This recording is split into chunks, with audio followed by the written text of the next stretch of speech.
welcome back to the booth here at Pro Tour 25th anniversary. That's Paul Chian, I'm Marshall Sutcliffe. It is our pleasure to bring you coverage of the semifinals. We've already got one down, only one more to go. We've got Team Channel Fireball sitting across from Team Hareruya Latin. The players are ready, the stage is set, let's head down. It's time for the second semifinal here from Pro Tour 25th anniversary. Oh, it's my big helix! Oh my God! Oh, easy game! He didn't look and that was it! What have you done? What is it? What is it? What is it? Eric Jensen is your world champion!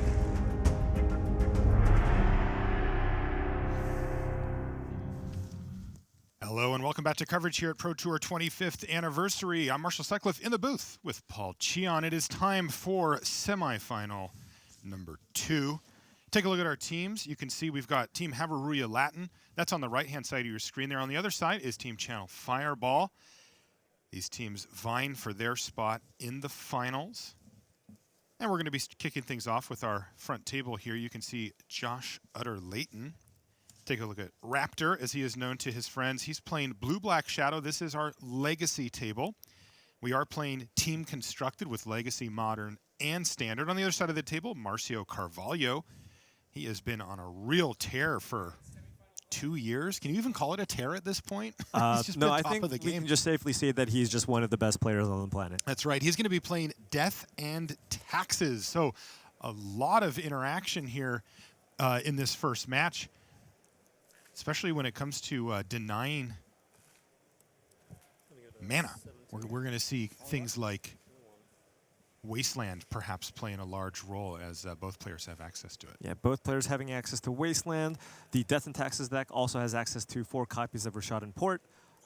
So that is primarily the way that the Death and Taxes deck kind of, again, taxes your mana. That's kind of why, how the deck got its name, along with cards like Thalia, Guardian of Thraben, which also makes your non-creature spells cost 1 more. This is super sick tech here, Paul. Check out turn 1 from Josh Utter-Leyton. He goes Cycle Street Wraith, reanimate it. Right. He's got a 3/4 Swamp Walker on the battlefield on turn 1. Right, and keep in mind, by doing this, he's now at 12 life. So he's actually he can actually play Death Shadow on turn 2 if he did have one in hand. Yeah, this is some really nice technology. Josh is playing 2 copies of Reanimate in his main deck. This gives him the ability to do some broken things against some of the decks in the format that are looking to get big creatures in the graveyard and get them back for cheap. But he can do things like this as well, which are a little bit less intuitive. You don't see them every day. But as you mentioned, it really unlocks the Death Shadow itself by being able to set this up so early. He's also running Watery Grave, which is a card that you don't often see in Legacy. Normally you'll see Underground Sea like the one that he has on the battlefield there. But again, getting your life total low is part of the equation for this Death Shadow build that Josh has brought to the table. Yeah, he actually has more copies of Watery Grave than he does Underground Sea. He's playing 3 Watery Graves to go with the 2 Underground Seas. And, Josh being able to play this Street Wraith on turn 1, I mean, the thing is, this Death and Taxes deck has a lot of ways to kind of slow down your mana, but its creatures aren't really very big. A 3/4 is actually bigger than most of the things that the Death and Taxes can play. I mean, outside of, I guess, being able to actually cast Batterskull, this will be the biggest, baddest creature on the board. That's right. Now, the good news for Marcio, though, is that he does have access to, well, perhaps the best removal spell in the history of the game, Swords to Plowshares. Right. So he will, there are some decks that see that, for example, the Teamer Delver side of things, and they look at a 3/4 and go, well, this is going to be a problem. Right. Lightning Bolt, of course, not enough. Yeah, and Swords to Plowshares also has a very favorable interaction. Josh Utter-Leyton is not going to do this, but if at any point he would have 2 Death Shadows on the battlefield, if you Swords to Plowshares one of them and it resolves, your other one will die. Because no matter what, your life total will always go to 13 if you Swords to Plowshares a Death Shadow. Oh, that is nasty. All right, we see Phyrexian Revoker here on the second turn of the game for Marcio. He also has an Ether Vial that has now ticked up to 1. And this is one of the first creatures that I would imagine Marcio would sideboard out in this matchup, as the Phyrexian Revoker really just doesn't have a whole lot of targets. As you can see, he named the cycling effect on Street Wraith for Phyrexian Revoker here. Now, does that mean that he can't attack with it, Paul? Is that... No, if that was the case, wow, that card would be great. I mean, despite that, it's still a very good Disruptive creature, you know, you can shut off many different strategies. You can name cards like Gristlebrand against Reanimator, or even a Sneak Attack. Yeah, that's right. It actually is really powerful for Phyrexian Revoker in general, though, as you mentioned, perhaps not so good against Josh. Yeah. And Josh does want to get the ball rolling here with some threats. You know, turn one, Street Wraith was pretty strong, but he really, really wants to find either a Delver of Secrets, Gurmag Angler, or Death Shadow. Yeah, and he should be able to find it. I mean, we look at his graveyard. He's got a Brainstorm and a Ponder. He's resolving a Brainstorm right now as well. He's seen a lot of cards, a couple of fetch lands in there too. So you got to figure that he's going to be able to find some action pretty soon. Yeah, and if you take a look at, you know, the way that this Delver deck or Death Shadow deck interacts with its opponents, you know, there's a lot of counter magic. You have access to 4 copies of Daze, you have Force of Will, Stubborn Denial, but, you know, while those cards are effective in a lot of different matchups, especially the very linear decks in the format, not as great against the deck with Ether Vials and Cavern of Souls. That's right. So we see now, finally, a Death Shadow hits the battlefield for Josh Utter-Leyton. That is going to prompt Marcio Carvalho to put Mother of Runes into play off of Ether Vial, but it looks like Fatal Push may just be taking care of that problem right away, as you know, you really do need to pounce as early as you can. If you let Marcio untap with Mother of Runes, she can be a real nightmare to actually get off the battlefield. Right. Josh Utter-Leyton really just has that one window here to be able to deal with the Mother of Runes, because once she's active, she can't protect herself against a removal spell, meaning that Josh Utter-Leyton would need multiple removal spells to get it off the board. Josh also had the option of using Force of Will with the Daze in his hand, but that's a steep cost to pay. Oh, actually, no, I it lied got vialed anyway. in. It was Ether Vial. I forgot. Yeah. And this is why the counter magic isn't so effective in this matchup, because if Marcio can sneak in that Ether Vial, it just shuts off all your counter magic. By the way, that was a big draw for Marcio. He just found Source of Plowshares. Oh, yeah, that is very, very big. And this is a good window to use it. We do know that Josh Utter-Leyton, for example, has cards like Stubborn Denial in his deck. So better to use the Swords of you cast the Swords of Plowshares here while Josh Utter-Leyton is tapped out. Now, because the only thing he could have is a Force of Will to be able to counter the Swords of Plowshares. The question I have for you, Paul, is Josh going to do so? I mean, I think so. Protecting his Death Shadow, yeah, he's going to immediately do it. I think he put not a high premium on the Daze either at this point. Right. Again, there's an Ether Vial on the battlefield. The counter magic doesn't do a whole lot. The only cards that he can actually, the only card that he actually wants to counter in the matchup, or that he can actually counter in the matchup, is Swords to Plowshares. So I think that's a pretty easy force, given that the Vial is on 2. With a land, Carvalho does look like he's got Stoneforge Mystic available to him, but he can also put that in with the Ether Vial, so he's just going to pass the turn back here. Why get countered when you don't have to? Right. And yeah, so Marcio does have the ability to put a Stoneforge Mystic onto the battlefield here. Likely going to be fetching a Batter Skull here to maybe try to race. The other options that he has in his deck is Sword of Fire and Ice and Umizawa's Jite. But I think Batter Skull seems to me like it's one of the better options here. Yeah, really nice with Ether Vial as well. Put it in, untap, put the Batter Skull into play using the ability from Stoneforge Mystic, and boom, you're in business. But in the meantime, Josh is getting aggressive here. He's going for Fatal Push on the Phyrexian Revoker. Josh is presenting lethal damage here as he has a Misty Rainforest that he can use to get a Watery Grave. If he does do that and Marcio Carvalho does not have a creature to play here, he can fetch, get a shock, go down to 2 life, turning the Death Shadow into an 11/11, along with the Street Wraith, which would be a 3/4. So this is lethal damage. So Marcio actually has to play a Stoneforge Mystic and chump block the Death Shadow to survive. Probably will change what he wants to get. Batterskull not looking so good now that he won't have the Stoneforge Mystic. He used that ability to put it into play. So he's going to get Sword of Fire and Ice instead. Though things looking a little rough here for Marcio. His only spell left in hand, Flicker Wisp. He will have a Vial on 3, though, at that point. So perhaps can use it to buy him another turn, though. This is starting to get very sketchy territory for Marcio. So yeah, Josh does have 0 cards in hand. If Marcio can find a Swords to Plowshares off the top of his deck, that would buy him a lot of time. He found a Mother of Runes. Okay, so the Mother of Runes is a reason. Does he have an extra land? Okay, yeah. So he has a Caracas as well. Right. So the Mother of Runes, he might just need to have as a chump blocker. Actually, no, this is totally fine. So he's playing a Mother of Runes. He's got that Ether Vial on 3. So what he can do is chump block the Death Shadow with the Mother of Runes, then use the Flicker Wisp to flicker the Mother of Runes if he so chooses. Alternatively, he can also just put in the Flicker Wisp and just flicker the Death Shadow to survive a turn. And then block, yeah, right. and then just take the damage. Yeah, sure. And that's huge because if Josh Utter-Leyton doesn't draw a removal spell, that Mother of Runes is going to be active next turn, which will effectively shut down the offenses provided by the Death Shadow. Let's see what Josh found a Thoughtseize for the turn. That is not going to get anything done in this particular situation, so a pretty bad draw for him, and he's forced to just attack in. There's a Flicker Wisp. Says, see you later, Death Shadow. Oh, and this is just lethal. Josh Utter-Leyton's currently at 5 life. All Marshall Carvalho needs to do is equip the Flicker Wisp with the Sword of Fire and Ice. He has Mother of Runes up for protection for removal, and he's going to win this game. Wow, Marcio Carvalho really stealing one here. It looked like he was pretty far behind, but that's a lethal attack, 5 damage in the air. And Marcio says, I got one, boys. Game number 1 goes to Marcio Carvalho here on our legacy table. We're in the second semifinal. We, of course, have a lot more to bring you of Modern, Standard, and Legacy as we've been watching. We're going to come back with more of that right after these messages. Looking for a place to hang out and play Magic? Head to your local game store this and every Friday to play Friday Night Magic events. Get more info at magic.wizards.com/FNM.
Welcome back to the feature match area here in Minneapolis. We're here for Pro Tour 25th anniversary. I'm Marshall Sutcliffe in the booth with Paul Cheon, but we've got our floor reporter, Tim Willoughby, with an update on our other matches. Tim, what's going on? Well, we're now in a spot in our feature match area where Martin Jůza, he won his first game in 1 minute and 45 seconds. We're going to get a chance to see how his second game goes shortly, but Ben Stark, he's in kind of an interesting position. Thiago Saporito has attacked him down to 3 at the start of his turn 4, and with a Reflector Mage, he had bounced Mirror Retriever. So going into turn 4, Ben Stark had to go off without the aid of Mirror Retriever. He's in the process of doing so. He's gone very, very deep, drawn a lot of cards. As soon as he finds a second Scrap Trawler, he will take it. He's just going through the motions to do so. I'll give you updates as and when he gets there. At the moment, it's a lot of operations, but in the meantime, you're going to get a chance to see a little bit of Standard. Thank you, Tim. That means Martin Jůza, who's on red-black aggro. He's playing against Carlos Romão, who decided to take also red-black aggro. So we have the mirror match here. Yeah, any major differences? I see you're taking a look at the deck list there, Paul. Is anything jumping out? They look real similar just at a glance. Yeah, they look very, very similar. Martin Jůza has a slightly different removal suite in that he has an extra unlicensed disintegration. Carlos Romão is playing the full 4 copies of Rekindling Phoenix, whereas Martin Jůza did choose to have a split here of Phoenix and Hazoret in his deck. And I've seen a lot of players look to get, stop playing Hazoret in their deck because they've been kind of increasing the average mana cost of their deck, meaning that Hazoret doesn't get to attack on turn 4. But I think Martin and his team decided that, look, Hazoret is such a powerful card, I don't need it to attack on turn 4. As long as I can empty out my hand and play a Hazoret, it doesn't matter. This is still going to win me the game. You can see a quick start once again. Tim told us that first game only lasted a little over a minute or two, and now we've got Martin Jůza looking like he's stable-ish against against Carlos Romão. Though a quick start for both players, 1-drop into 2-drop, and it looks like 3 1-drops on the other side of the table for Carlos. Yeah, Goblin Chain Whirler, if Romão had one, would be huge here with the interaction with that and the Soulscar Mage, as it would put -1/-1 counters instead of damage to all of Martin Jůza's creatures. However, it wouldn't have been bad for Martin either, would it? Right. Yes, exactly. Well, turns out these cards are good against each other. And actually, Martin does have a Goblin Chain Whirler in hand. Chose not to deploy it here. He would have shrunk down both of the Soulscar Mages and killed the Bomat Courier, but he wants a little more.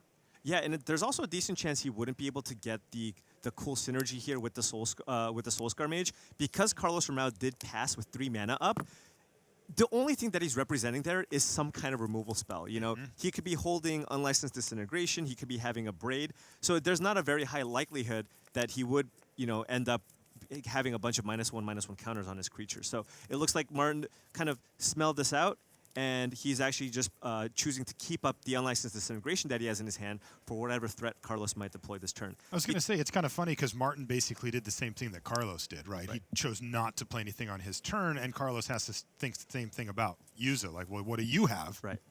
And I actually like this play too, because Martin knows that Carlos Romão has 4 copies of Rekindling Phoenix in his hand, right? So this is the turn where Carlos could play land number 4 and play a Rekindling Phoenix. And if he does, what Martin can do is use Unlicensed Disintegration, target the Rekindling Phoenix, then on his turn, play a Goblin Chain Whirler to get rid of the egg created by the Rekindling Phoenix. As it turns out, Carlos actually didn't hit his 4th land drop here, so he's going to play Pia Nalar. And his 4-drop in hand is actually Chandra Torch of Defiance to go with a Cut to Ribbons. Those are the only 2 cards left for him. But we can take a look at what Jůza's working with, and it's pretty nice. He's got a Bomat Courier, that Chain Whirler we mentioned, and then a Glory Bringer, the Unlicensed, and another Dragon Skull Summit as well. So we're going to see Unlicensed Disintegration take care of Pia Nalar.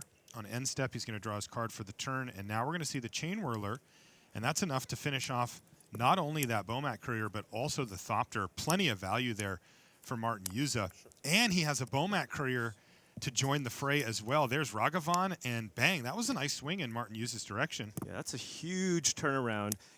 Martin couldn't have felt too good about using an Unlicensed Disintegration on the Pia Nalar, but he was sequencing out his turns. He used a removal on the Pia Nalar, then he was able to play Chain Whirler, and then that left the window open for him to actually get in an attack with the Bomat Courier.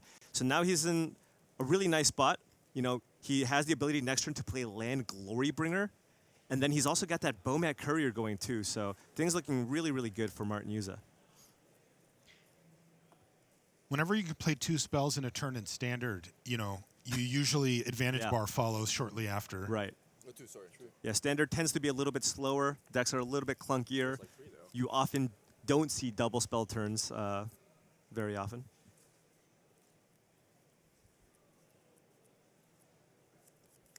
So yeah, Carlos has a Cut to Ribbons and a Chandra Torch of Defiance in hand, so he can use one of those effects to get one of Martin's creatures off the battlefield.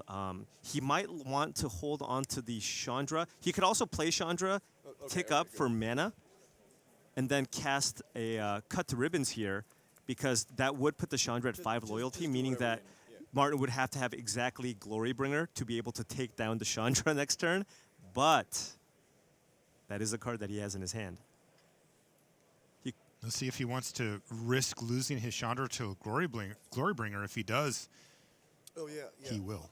I don't 4, not 3. Yeah, I got 16, right? Well, Yeah, well, I yeah, missed yeah, one yeah. damage from the Yeah, chain wheel. I don't know why we 15, thought it was 15, 3, but yeah. Thank you. We just can't count. Yeah, so Carlos here deciding whether or not he wants to use the -3 ability on the Chandra to just deal with either the PNLR or the Goblin Chain Whirler that's on the board, or tick it up for mana. The carry Zev, yeah. Sorry, the carry Zev. Yeah. And tick it up for mana to deal with the cut and cast the cut to ribbons. Chain Whirler it is. 11. Go. Okay, so he's just using this as an expensive removal spell.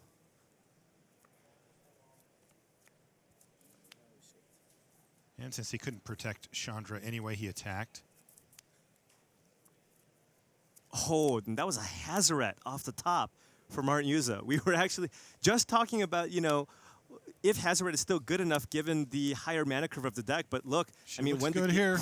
when both decks are just exhausting all of their resources, this is just a far more potent threat than a card like the Rekindling Phoenix. Yeah, really nothing Carlos can do. He's completely tapped out just with one card in hand, losing Chandra and perhaps losing the game shortly thereafter with just cut to ribbons and now a mountain off the top of the library. He finds himself in a desperate situation.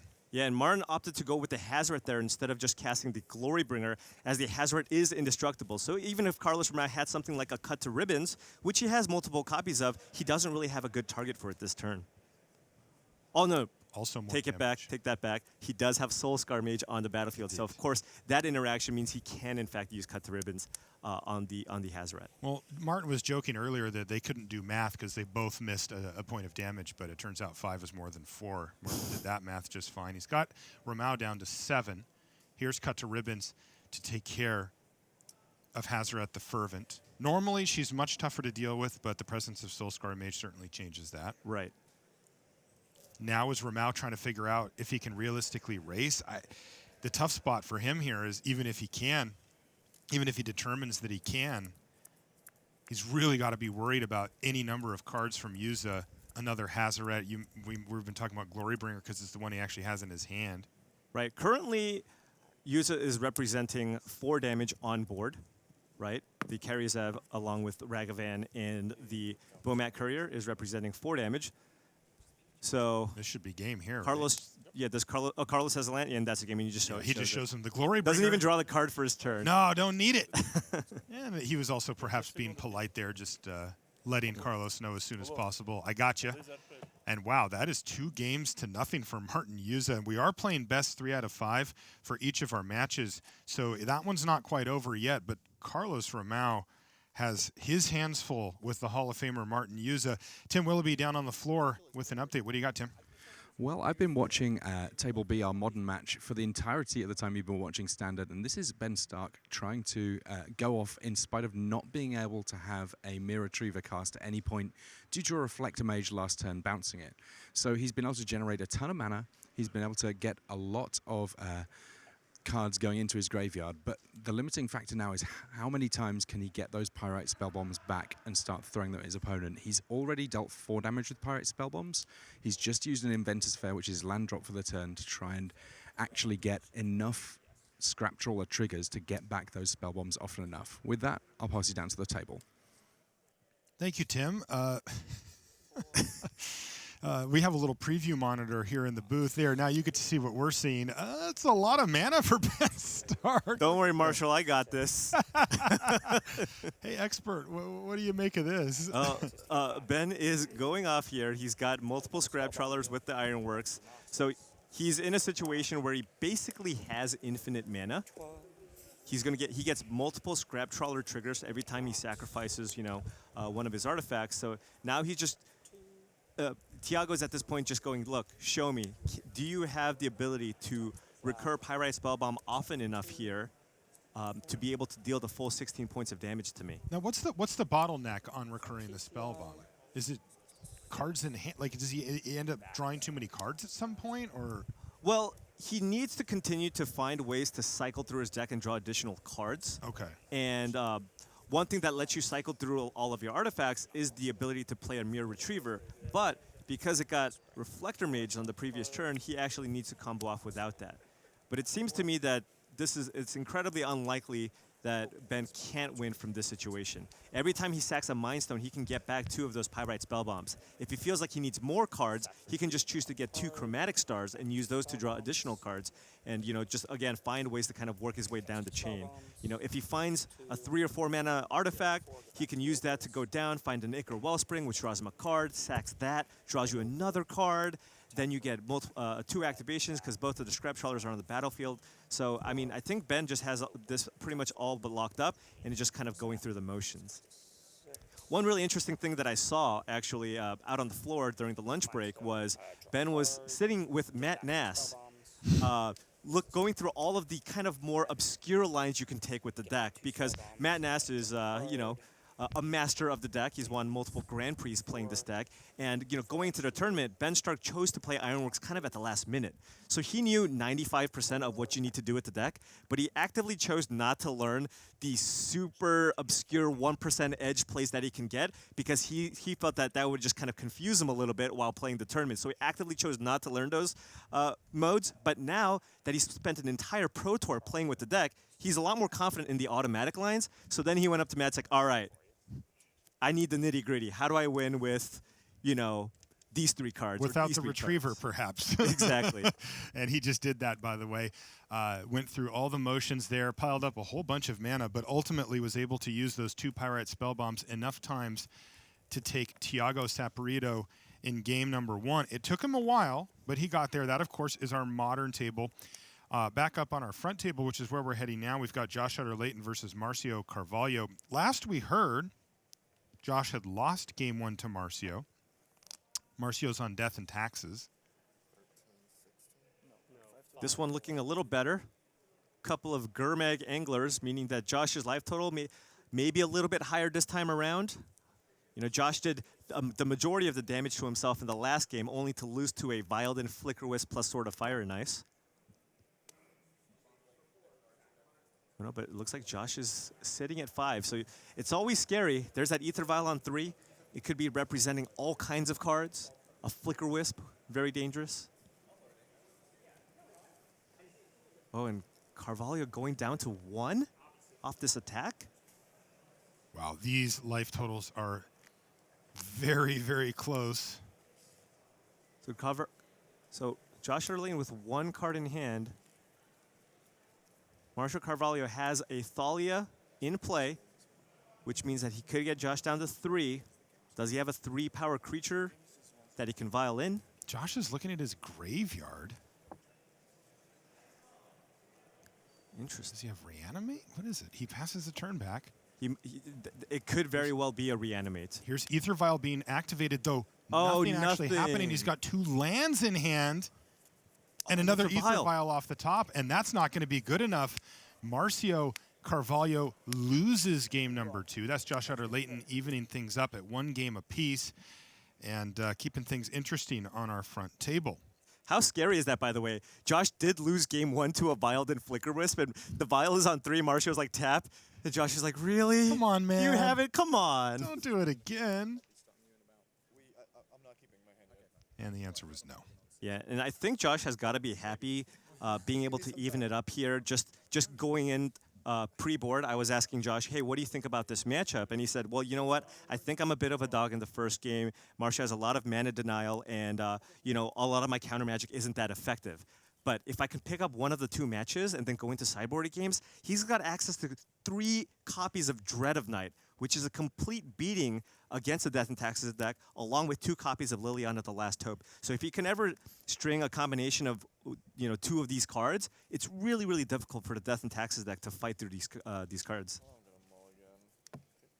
Not happy about it, but Martin says, I'm going to mulligan.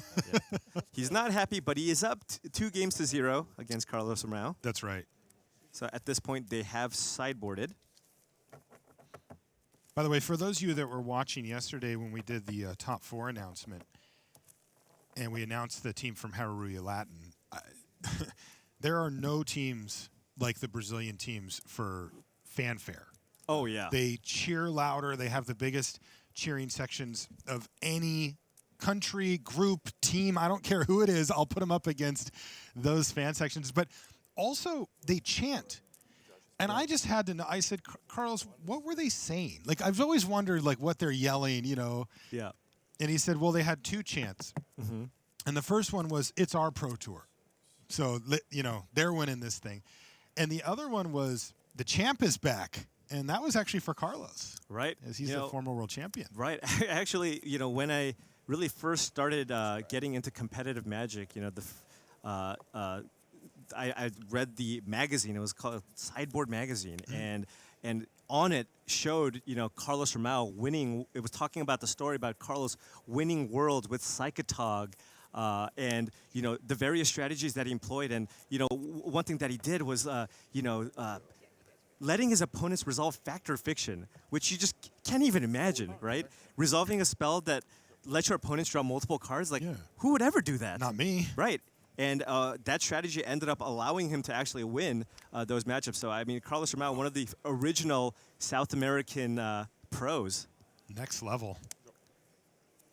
Kerry Zev's going to kick things off for Carlos, who really needs to get things going in his direction. After falling down 2-0, he has no wiggle room left. And, boy, it'd be pretty disappointing for him to get 3-0'd right out of his table and just look at his teammates and say, I'm sorry, guys, but you both have to win your matches now. Right. And another thing is normally when you play, you can assist your teammates. But in this format, I've seen a lot of teams just basically having each player focus on the format that they're playing in. And oftentimes, a lot of your teammates can help you with Standard because everybody plays Standard throughout the course of the year.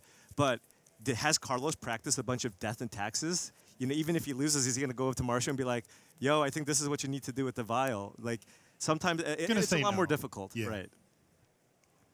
We even saw that in the first semifinal with Greg Orange playing the last match outstanding and his teammates nowhere to be seen. They're like, look, you guys are just going to hurt me. This is a control deck. This is my jam. You know, it's funny because he actually wanted his teammates there, not for help, but he had such a good hand in the deciding game that he said, I don't have anybody to show this hand off to. He literally said that. Was it as good as his hand when he had the Lyra Dawnbringer in yesterday with the disallow? It was better. It was 5 great. cards to 1. Yeah.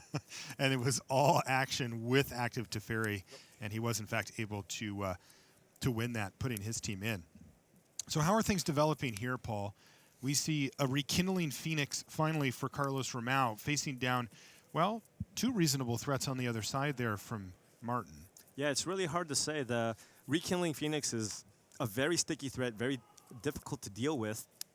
And looks like Carlos got off to a nice curve here, playing something on turns 2, 3, and 4. I would imagine that both players have likely boarded out Bomat Courier, as it does just die for free against Goblin Chain Whirler. So, I mean, I think this is currently anybody's game. So no play there from Jůza. Yeah. And signaling perhaps a removal spell like an Unlicensed Disintegration, which, yep, there you can see it right there in his hand. Yeah, and Rekindling Phoenix is one of the more difficult threats to deal with, so I could see Martin looking to, you know, crew up the Heart of Kirin, block the Phoenix, and maybe use a removal spell. If Martin Jůza had something like a Goblin Chain Whirler, using a removal spell end of turn and then untapping and playing Chain Whirler is also an option. That's the much better option, is it not? Absolutely. Yeah, getting 2 for 1 is a tough business, but that's kind of the business that that the Rekindling Phoenix is in. It forces you to have either some of the more unique answers or just straight up 2 for 1 yourself. There's Unlicensed Disintegration. Right. And this, you know, it never feels good to be able to have to use Unlicensed Disintegration to kill Phoenix because you know it is going to come back on the next upkeep. So it will be creating an elemental token here. Well, I mean, I think Martin's going to be able to kill it one way or the other. Or sorry, right? the egg, rather. Yeah. It's a 0/1 elemental egg, which then turns back into basically a Rekindling Phoenix. But Martin likely using this Disintegration to set it up so that on the following turn, he will have to use a removal spell on this 0/1 token. Right. He has a couple of options. He has Chandra, Minus, or a Braid currently that he can use. Of course, you mentioned earlier, you know, drawing a card like a Goblin Chain Whirler also would get the job done. I could also see Chandra plus for mana and then using the Abrade Oh, I like that. And then, you know, he does have decent defensive setup. But maybe you don't want to play Chandra currently on this board because Carlos does have a lot of threats on the battlefield. He draws his own copy of Rekindling Phoenix, so he already had one of those in his hand. So that's probably not going to be his play here. Looks like we're going to see Chandra. Now, are we going to go plus? Absolutely. Okay, yeah. He likes your line, and I do too, Paul. Again, anytime you can play 2 spells in one turn in Standard, it does tend to put you significantly ahead. Now, he's a little behind, so he's more scrapping back to even, but still. Yeah, this is going to actually be pretty rough for Martin. I think based on Carlos's hand, he has both Cut to Ribbons and Unlicensed Disintegration in hand. Ooh. So what he can do here is cast Cut on the Goblin Chain Whirler. Martin Jůza will then crew the Heart of Kirin, and then he can use Unlicensed Disintegration to get the Heart of Kirin off the board, and then he can also attack with his creatures and get Chandra, which will ultimately leave Martin with 0 board. Yeah, this is not a great spot for Martin Jůza. Now, the good news for him is he has a pair of Rekindling Phoenix in his hand that he could use to try to rebuild. Yeah, but this Disintegration Tall will... order. Yeah, right. This Disintegration will put Jůza down to 12. Mm-hmm. And then he's going to take 9 damage on top of that. And then, right, so yeah. So then the Goblin Chain Whirler and the Ragavan token will deal 5 points of damage to the Chandra, and then Martin will take 4 damage from Scrap Heap Scrounger and the Kari. Can he actually just ignore Chandra? He has cut to ribbons in the graveyard, and he can hit for 12 to knock Martin down to, excuse me, not 12, 9 to knock Martin down to 3. Oh yeah, that is lethal. That is lethal. I mean, it would be give him an untap step. Right, but Is the there red black anything deck bad? does not have any ways to gain life. So yeah, that actually makes a lot more sense. Yeah, just get him dead. Land off the top for use is not good enough. Sure, he has a Chandra activation, but there's really not much he can find at this point. Even a Chain Whirler's not good enough. Scavenger grounds. Yeah. And that is not a thing either. He's going to scoop him up again. Cut to ribbons in the yard, plus the board, honestly. So good win there for Carlos Romão. Now 2-1. He wins the first of these sideboarded games. Again, last we heard from our middle table, it was Ben Stark with his KCI, the Ironworks combo, up a game over Thiago Saporito playing humans. And then we had split games on our A table. That is our legacy table between Josh Utter-Leyton and Marcio Carvalho. Hello, board state. So we've got some chump blockers going on here. Unclear how far away Ben Stark is from. I want to know what that meddling mage is naming. Is it Ironworks? Oh, right Yep. when I say that. There it is. Yeah, and Ben Stark, talking briefly about kind of their sideboard strategy, he does have access to 4 copies of Lightning Bolt in the sideboard, and then he was kind of lamenting the fact a little bit that he had 4 copies of Lightning Bolt. Now, you would ask, why would you do such a thing? Because Lightning Bolt is such a good, efficient removal spell. The thing is, Humans is going to be one of the more popular decks played in Modern, and they have access to the card Meddling Mage. So you want to kind of diversify your removal a little bit more and have multiple 1-mana effects that can all kill a Meddling Mage. So he was talking about, kind of wishing that he had some combination of Lightning Bolt, Galvanic Blast, and possibly even a Braid, so that he had multiple ways to deal with a Meddling Mage. Because if a Meddling Mage names Ironworks and then Lightning Bolt, it's just much harder for Ben to find, the copies of Pyrite Spellbomb or Engineered Explosives to get those Meddling Mages off the board.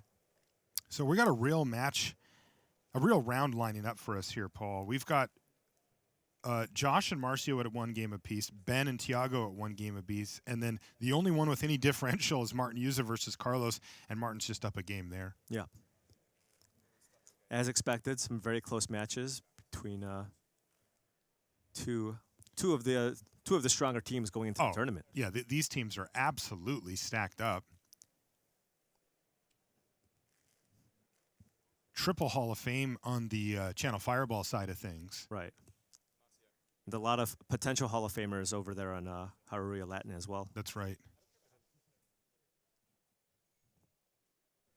Thiago Saporito, the relative newcomer compared to the others, compared to his teammates, but Thiago's an experienced professional Magic player as well. He is not new to the pro Magic scene. He's just newer than those two. Now we are entering game number 3 here between Blue-Black Death Shadow against Death and Taxes. So we will be seeing some of those heavy-hitting sideboard cards potentially from Josh Utter-Leyton's side. Aether Vial goes on the stack here for Marcio. In response, Josh actually does cycle away his Street Wraith, perhaps looking for a Force of Will, but doesn't find it, says, okay, you got it. And he's got a threat on his side, Delver of Secrets. I also just like doing that. There's a very good chance that Josh Hareruya just boarded out all of his Force of Wills, but by doing that, it tells Marcio that there is a chance that he does have Force of Will in his deck.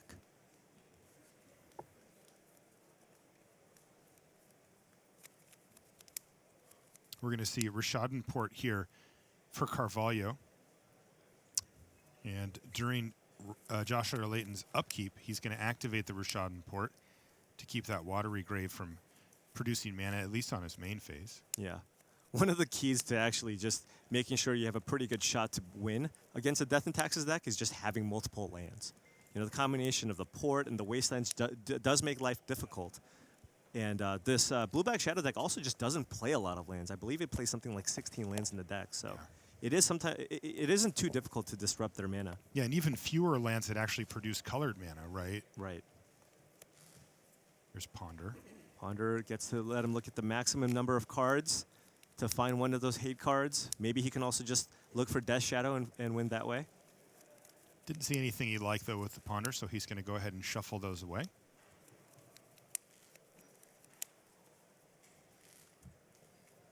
Marcio's got a nice mix of cards here. He's got Swords to Plowshares to deal with the Delver here. Multiple Flicker Wisps. Brainstorm was the draw off of the shuffle from that Ponder. Yeah. So a couple of different options here for Marcio. He can choose to just use a Swords to Plowshares to get the Delver of Secrets off the board, and then use the Rishadan Port to keep the Josh's mana at bay. Marcio is aware that Josh Utter-Leyton does have a card like Liliana the Last Hope in his sideboard, so you don't really want Josh to get the 3 mana. We actually got to see that yesterday as well. Right. Liliana the Last Hope and Dread of Night combined to make it basically impossible. He for drew Death and 3 Dread of Nights that game. He did, yeah. Perhaps overdoing it. Yeah, and this is rough. Carvalho has also put a Thalia onto the battlefield, and that in conjunction with Rishadan Port means that's really, really hampering Josh Utter-Leyton's mana. Yeah, the Boa Constrictor of Death and Taxes tightens up a little bit. Oh, but Josh has found one of his incredibly powerful sideboard cards. I believe there is a Dread of Night in his hand, so all he wants to do is make sure he can keep some lands in his hand, play them, and play that Dread of Night for 2, which would then cleanly deal with this Thalia that's on the battlefield. So Brainstorm resolves. Now he's going to draw his card for the turn. You're right, there is a Dread of Night. He just needs to keep hitting those land drops. He has to, of course, consider things like another copy of Rishadan Port or a Wasteland here. So Josh really not wanting to miss land drops at this point. Yeah, those are the cards that that Marcio needs. He can also keep Josh off of Dread of Night for maybe one more turn. Does he have... If Josh doesn't have another land, Marcio, what he can choose to do is use Rishadan Port, tap down one of Josh's land, and also vial in a Flicker Wisp to Flicker Wisp away one of the Watery Graves that's in play, leaving Josh with only 1 land for the turn, meaning that he wouldn't be able to cast Dread of Night for the turn. But this is, of course, assuming that Josh does not have land number 4. But the thing is, in this situation, Marcio can't really beat Dread of Night anyways, so maybe he just has to do everything in his power to try to prevent Josh from casting that spell. He's going to play Flicker Wisp. And I'm assuming he's doing this on his own end step. Right. Yeah, so that's what he's going for. But Yep. Instead of doing it on his upkeep, he is doing it on his end step. That Watery Grave will enter the battlefield at the end of Josh Utter-Leyton's turn. Yeah, it's at the beginning of the next end step. And since the beginning of Marcio's end step had already occurred, it won't be until the beginning of Josh's end step. However, Josh is holding a Scalding Tarn. So he does have the mana here to play Dread of Night, which is going to be huge. This is going to be massive. It's going to kill both Flicker Wisp and Thalia, Guardian of Thraben. Oh my goodness. And of course, it's a static effect, so it will prevent Marcio from casting most of the creatures in his deck. Yeah, and you know, after sideboard, this is exactly why he put the Dread of Night in the sideboard. We talk, you know, you look at Legacy, and it's such a wide open field. There's so many different decks you can play, and this is a card specific to exactly one matchup, right? But Josh Utter-Leyton recognized that this is one of the worst matchups that he could have, and he wants to. He expected people to play this deck coming into the Pro Tour, so he packed the full 3. I mean, he's putting 3 copies of this card that's only good in one matchup, because he really felt like he needed to have this card. And not only that, he's also got Liliana the Last Hope to go along with that. And this Death and Taxes deck has a lot of 1 toughness creatures. Interesting also, though, he has Batterskull in hand and 4 lands. His other card is another Flicker Wisp, so that's not really something he's interested in. But, Yep. Batterskull's bigger than 1 toughness. It is. But Josh Utter-Leyton has plenty of deck manipulation in his hand. I see multiple Brainstorms and a Death Shadow as well. So this Batterskull, you know, he's going to need to have Batterskull and a Swords to Plowshares to deal with that Death Shadow that's in Josh Utter-Leyton's hand.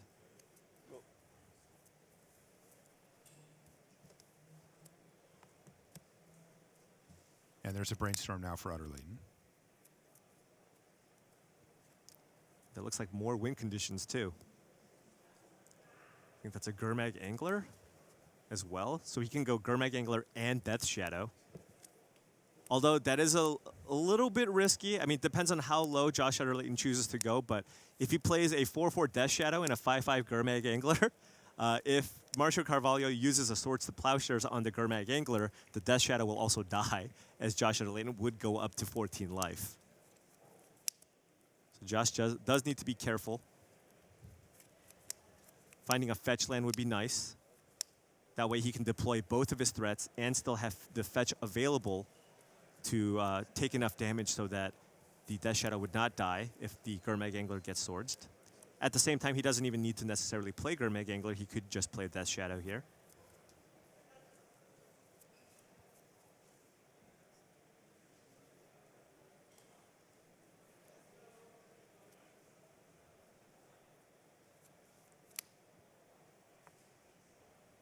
Yeah, but Marcio currently just on one plan.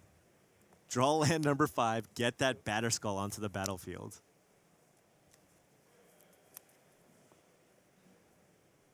There's Swords to Plowshares. Josh doesn't mind. This does prevent him from playing the other Death Shadows that he could draw, but he has plenty of ways to deal damage to himself. And Josh also has to be happy with that Wasteland. Get that pesky Rishadan Port off the battlefield. There's Caracas, and that means that we do have Batterskull. Yeah, I mean, I guess Josh Utter-Leyton could have considered using Wasteland on the port to prevent Marcio from being able to cast Batterskull, given that that's one of the few creatures that he can actually draw and play. He's digging for a daze there. He did not find it. Awkwardly finds Thoughtseize. Right. What does he have here? Oh, he's got a Brainstorm as well. Yeah, really curious to see which counter spells Josh Utter-Leyton opted to keep it. You were saying you thought he probably pulled Force out in this matchup, right? Yeah, I would guess that he would board out almost all of the counter magic in this matchup, given Aether Vial, given Cavern of Souls.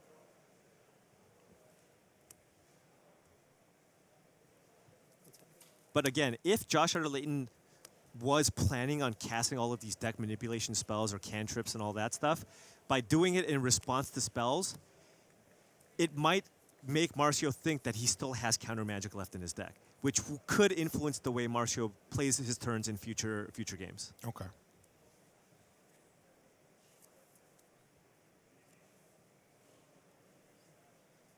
So now he's facing down a 4/4 Vigilance Lifelinker. Extremely difficult to deal with. Yeah, but he does have multiple creatures in his deck that's just bigger. They're just bigger if you can find cards like Death Shadow. One of them's gone. Yeah. But he does have a Gurmag Angler in hand. So that alone will be able to trump the Batterskull. I mean, Marcio can choose to attack with it, bounce the Batterskull, play it again just to try to gain some life. By the way, chat's reminding us as well, Paul, that on one of the earlier ponders this game, we did see a Force of Will. So he has at least one left in the library. Mm-hmm.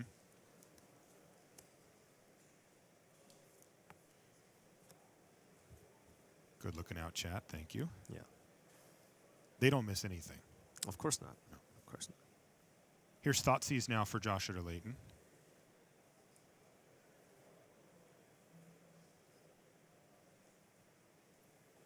Josh wants to just clear the way to be able to play either his Gurmag Angler or Death Shadow. If Josh Utter-Leyton has, you know, if Carvalho's last hand card could easily be a Swords to Plowshares. And now Carvalho has a Flicker Wisp, so he's just deciding whether or not he wants to just vial it in, but instead just chooses not to. Utter-Leyton down to 9 here, so he can play a 4/4 Death Shadow, or he can just play Gurmag Angler. He could play both, but if Marcio Carvalho top decks a Swords to Plowshares, that would not go well for Josh.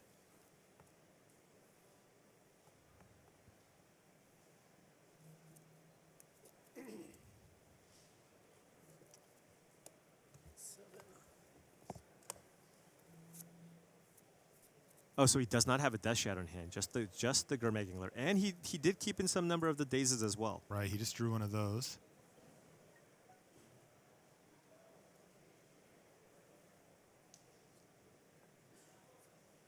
Has he played a land this turn?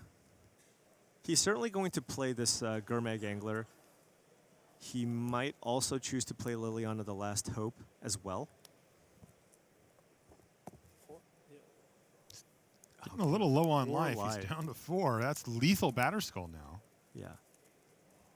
Not that he's going to die to it, but It is a makes you a lethal little Batterskull scared. in the sense that, but at the same time, Utter-Leyton is going to play a Gurmag Angler and also a Liliana the Last Hope. Yeah. So the Batterskull would only be able to attack for 2 maximum, even if Carvalho found a Flicker Wisp or some other way to get that Gurmag Angler off the battlefield. Path to Exile, maybe.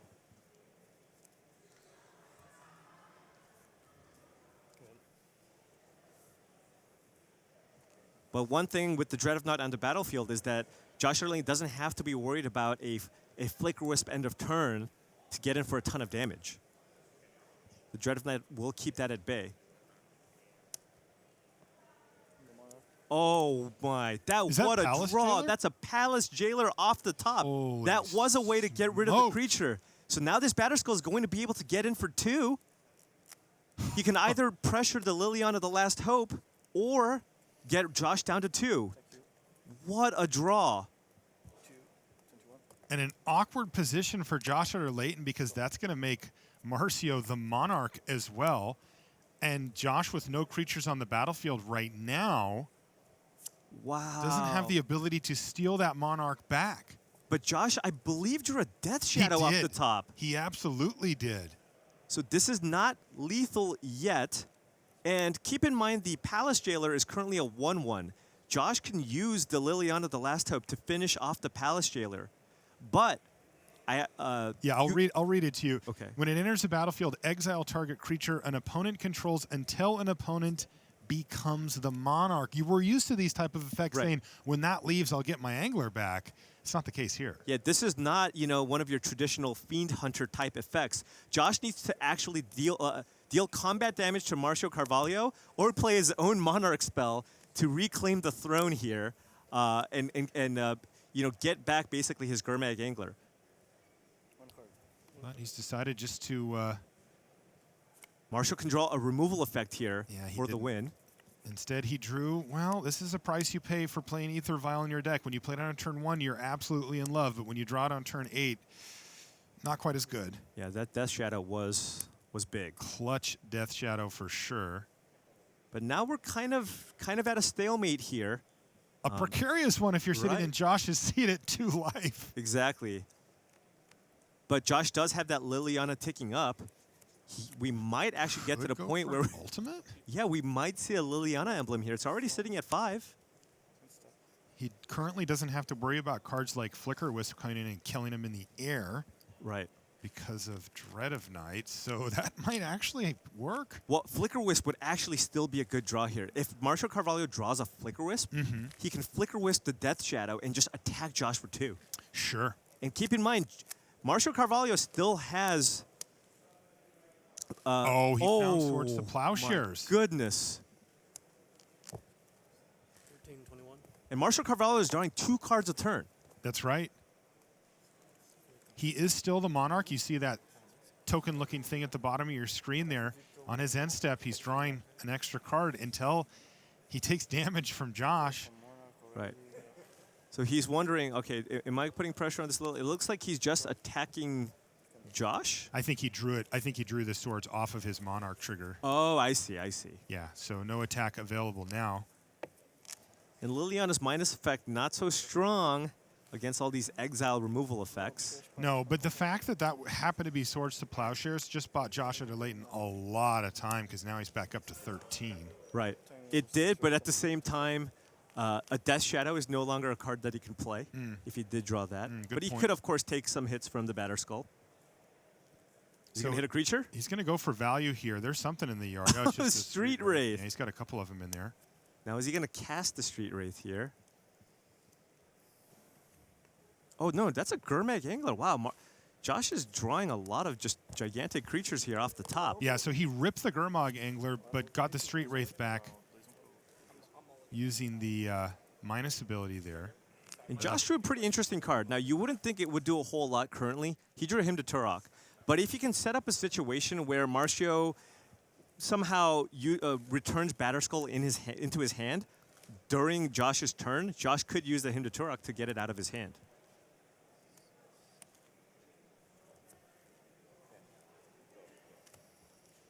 Okay, Josh plays Gurmag Angler. And once again, his board is stable. Yeah.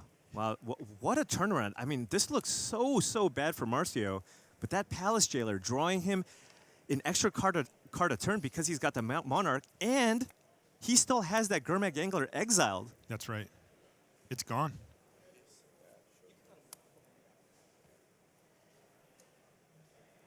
Marcio, though, with his draw step, nothing. It was just a Cavern of Souls. So he's going to end the turn and find another redundant land. That was actually another copy of Caracas, one of which he already has on the battlefield. So, yeah, and at this point, Josh will likely attack Carvalho with that Gurmag Angler to take the Monarchy back. That's the only way. Or force a block. Right.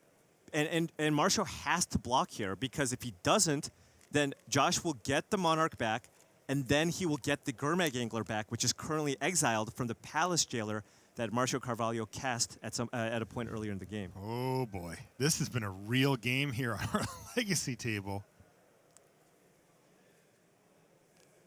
Gurmag Angler, the perfect size to attack into a Batter Skull. Yeah, he needs to attack. And Marcio, as you said, basically compelled to block here. Yeah. So He now can return Batter Skull to his hand. Josh can just choose to minus here and just cast the Street Wraith or cycle it if he so chooses. Curious to see what he will do here. There's a Fatal Push. That would have been decent as well. So who knew? Liliana, the last hope, has a -2 draw card as one of her she does effects. now, yeah. Oh, Brainstorm sorry, with draw a 3 fetch land in cards. hand, yeah. And he can get rid of that pesky Daze, although how many lands there for Marcio? Looks like 6 currently. Yeah. And So Daze really not doing a whole lot. and a big draw from Josh Utter-Leyton. That's a force of will. Does he? And now he's probably going to keep that Daze in hand because Marcio is going to return Batterskull to his hand at end of turn and try to recast it here. And Josh now does have that force of will. So Josh is very likely to get his Angler back. Yeah, this is really interesting, too, because Josh looks like he's actually going to put the fetch land and the Hymn to Turok back on top and then play a Wasteland and leave Carvalho potentially with only 5 lands, maybe trying to get Daze value the good old-fashioned way. Also possible, and then saying, okay, but if you do happen to have the extra land, then I'll have to use my force instead. Yeah, that's what he's doing. So now Marcio's going to return Batterskull to his hand on end step. Back it comes. But I believe Marcio drew a land. He did. He has an extra Caracas. It will cost him, though, because, it depends on what he draws here. But if he doesn't draw a land, he's deciding right now on whether to tick up his Ether Vial, I believe. Right. 3 and 2 seem like that's where you want to be. Right, yeah. Draw. He finds a Flicker Wisp.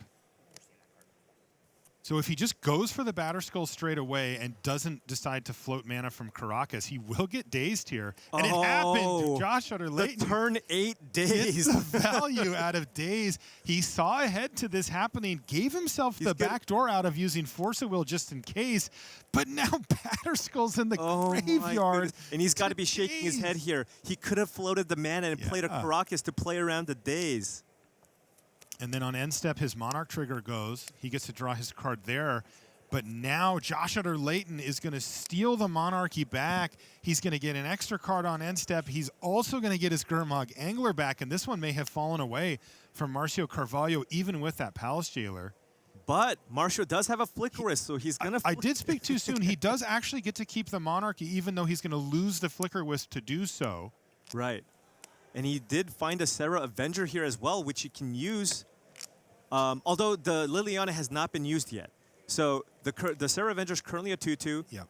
Josh Utter-Leyton can tick up the Liliana to turn the Serra Avenger into a 0/1, meaning that it will not be able to get in for any damage.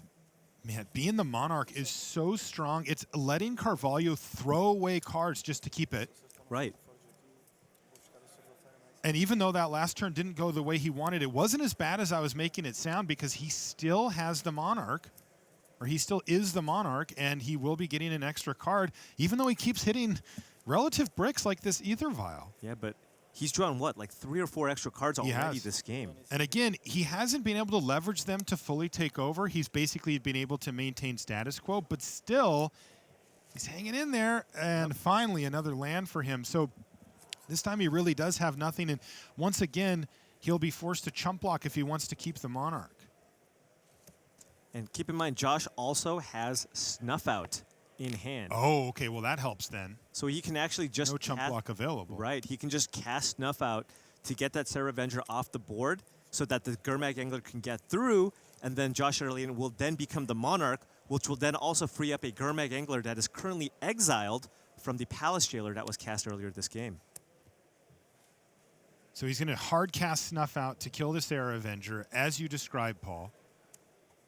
And now, finally, Josh gets to hit and says, I'll take that. Thank you very much. Boom. And bang, he's got It is good to be king. It is indeed. He's got the other Gurmag Angler back. And now only one card off the top of the library for Carvalho. Does he even have outs at this point? I don't think so.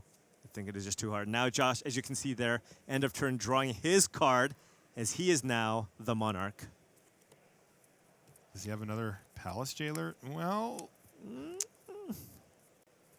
You can get a Sword of Fire and Ice. Doesn't do anything against Josh. And that's going to do it for game number 3. Josh Utter-Leyton somehow survives being not the Monarch for 4 or 5 turns before finally turning the corner on Marcio Carvalho and picking up game number 3. So he's up 2-1. Martin Jůza is up 2-1. And Ben Stark and Thiago Saporito are even at 1 game apiece. We knew that this was going to be an intense match between these two very high-level teams, and it has not disappointed. We're going to go back to Standard, where we've got Martin Jůza and Carlos Romão facing off in a red-black aggro mirror on this one.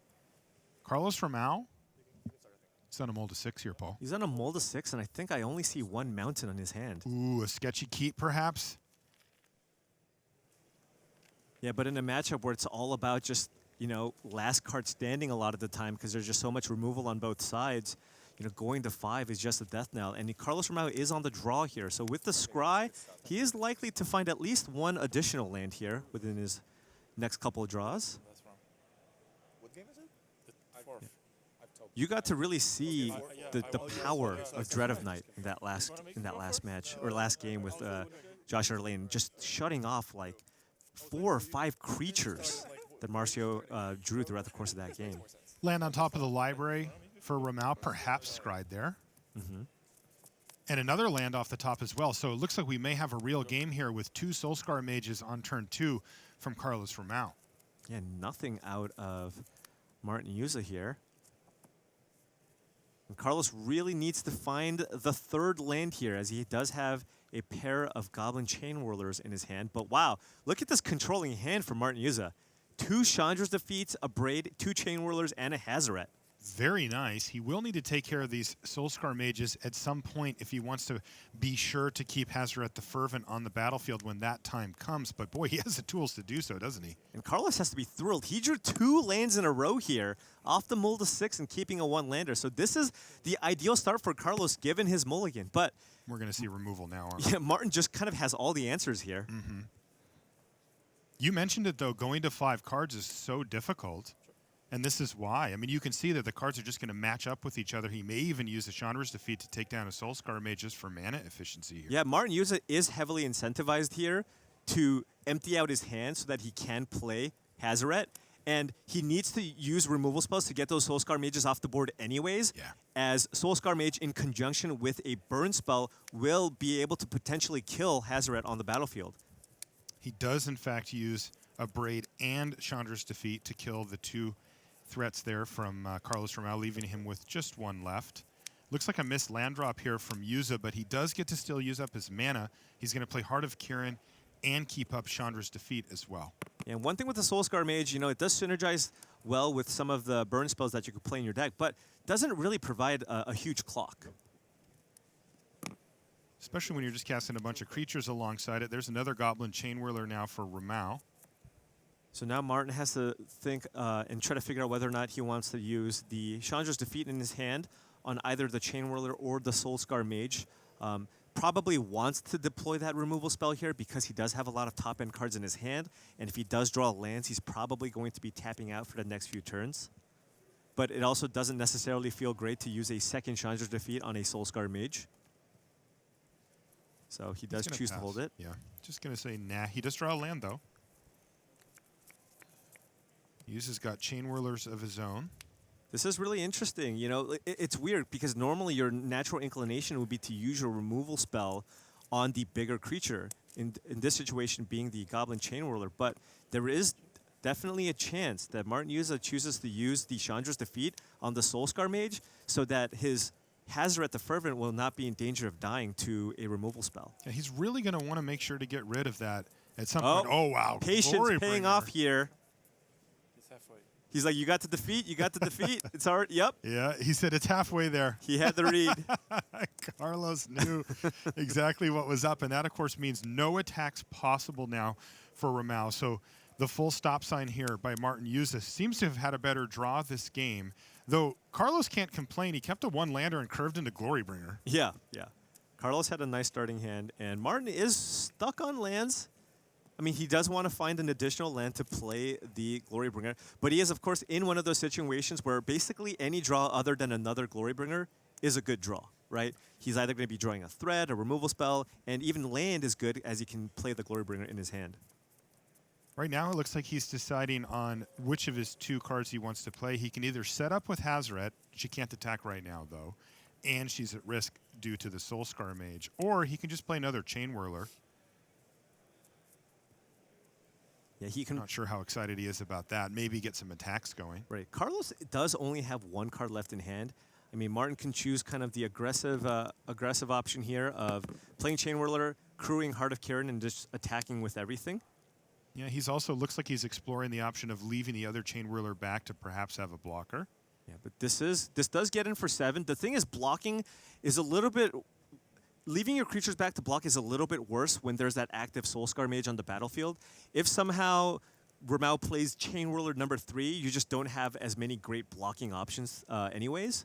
So maybe he chooses to attack. Okay, but it looks like he's getting in for 4 here. Yeah, and I mean, his blocking options should be intact, at least in some way, given the fact that he has Heart of Kiran plus the 3/3 first striker. But still, as you mentioned, cards like Goblin Chain Whirler can really mess that up, putting a bunch of counters on everything. Yeah. Like a 3rd Chain Whirler would have put Jůza in a very awkward situation. Very much. Because if he plays the Chain Whirler, does he crew the Heart of Kiran? No, if he crews the Heart of Kiran, then it'll be a 3/3. So then your Chain Whirler can still attack. Yeah.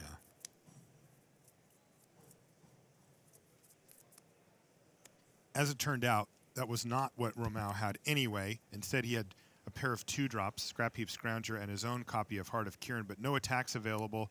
So Martin's going to go ahead and jump on the boat. Offer the trade here. And that's after casting Hazaret, by the way. 2 cards in hand. What was Martin's draw step this time? Gosh, another Chandra's defeat. So this is the one window that Romão has to take care of Hareruya while he still has Soulscar Mage on the battlefield. If Jůza gets to untap, you can't imagine that he's going to let him have that opportunity. So the question is, does Romão have the ability to deal with Hareruya? And actually, he totally does. And it doesn't matter about the Soulscar Mage. Hour of Glory in hand there for Carlos Romão means that he can take care of that problem whenever he sees fit, usually as soon as possible. And Martin now figuring out, does he want to race here, or is he willing to trade his Goblin Chain Whirler with the one that Carlos has on the battlefield? He's got to be feeling pretty good with this Hareruya in play, not knowing that Carlos has an Hour of Glory in hand, of course. But Jůza's still looking good here. Despite the Hour of Glory, Jůza's going to be having 2 Chain Whirlers on the battlefield, along with a Glory Bringer and another Chandra's defeat in his hand. Carlos Romão up against the wall, really needs to turn this game around if he's going to have any shot of winning this match. He's got his 2 teammates sitting to his right, and having a little chat.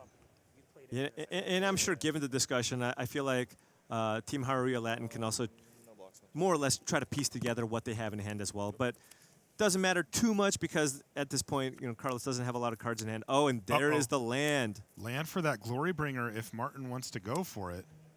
And he is. Boom. Glory Bringer hits the battlefield for Martin Jůza. And now he's going to think about whether he actually wants to attack and how he wants to do it. Right. Now, Carlos Romão does not have his own Hareruya the Fervent in his deck, so he can't just, for example, absorb all the damage and then just somehow die to an attack back with the top decked Hareruya, but still has to be pretty careful here. Also keep in mind, Martin Jůza can choose to exert that Glory Bringer to get a creature off the board. I could see him use it to get the Goblin Chain Whirl off the board. And look! Yeah, he ended up having to use it on the Glory Bringer here. Hour of Glory Bringer is now gone. The problem here for Carlos is that he's just overloaded on threats that he needs to deal with, because this is, of course, going to leave Hareruya on the battlefield unless he draws a burn spell next turn. And it feels like there's really no way for Carlos to beat an active Hareruya going forward. And in fact, he's now chump blocked. So even a burn spell won't do it. He's going to need another of those Hour of Glories or some way to get Martin Jůza dead before it matters. And that is a tall order, to say the least. He's going to cycle and find a mountain. Things have really fallen apart for Carlos Romão, and it feels like Martin Jůza has this one locked up, and he does. That is the match going to Martin Jůza, 3-1 to the Hall of Famer from Team Channel Fireball. So now he gets to focus on the other 2 matches that are outstanding. That is Josh Utter-Leyton versus Marcio Carvalho. Getting the massage treatment here from Ben Stark. All right, it sounds like Tim Willoughby's down on the floor with an update on our other matches. Well, this is going to be our last match on the front table here in Legacy, because on Table Bravo, on our modern match, Thiago Saporito taking it down 3-1. After sideboarding, he just had so many different disruptive creatures. Gadok Teague to stop Clan Ironworks, Reclamation Sage to destroy artifacts, Kataki War's Wage to destroy lots of artifacts, Meddling Mage, Kitesail Freebooter. It was too much for Ben to handle after sideboarding. Saporito winning 3-1. Now we get our final game. There's been a mulligan for Josh Utter-Leyton. He's scried to the top, and let's kick things off for what could be a deciding game. Thank you, Tim. A big win there for Thiago Saporito, with humans beating Ben Stark and keeping his team, Hareruya Latin, in the conversation for the finals. And let's jump down and watch Josh Utter-Leyton, who is in a very nice position, Paul. He's up 2-1, so he actually can win this one or the next one to put his team into the finals. The question is, can he get the job done, or is it going to be Marcio Carvalho winning back-to-back games against the Hall of Famer to put them into the finals? Yeah, Get to find out right now. This is what we love about Sundays, Paul. Absolutely. And this is a pretty nice start from out of Marcio. He does have the Cavern of Souls on human along with Ether Vial on 1, meaning that basically all of his creatures are going to be uncounterable for the rest of the game. Josh Utter-Leyton, he's playing blue-black. Not a lot of ways to deal with artifacts in that color combination. So this Vial is going to be here to stay. So Josh Utter-Leyton's main game plan here, find some threats, look for that Dread of Night, one of 3 copies, try to get that onto the battlefield as quickly as possible. But if you take a look at Marcio Carvalho's hand, he has a sideboard card that can actually deal with it. Council's Judgment. Yes. Deals with everything. Right. Now this is, for a format like Legacy, like for example, this card in Standard, this is a 4X. You're just gonna put a 4X in all your decks. But in Legacy, the format's a little bit quicker, right? This is considered kind of on the clunkier end of removal effects. So, Marcio has it as a 2-of in games that he knows is going to go long, and in matchups where he knows like he just wants to have a catch-all answer.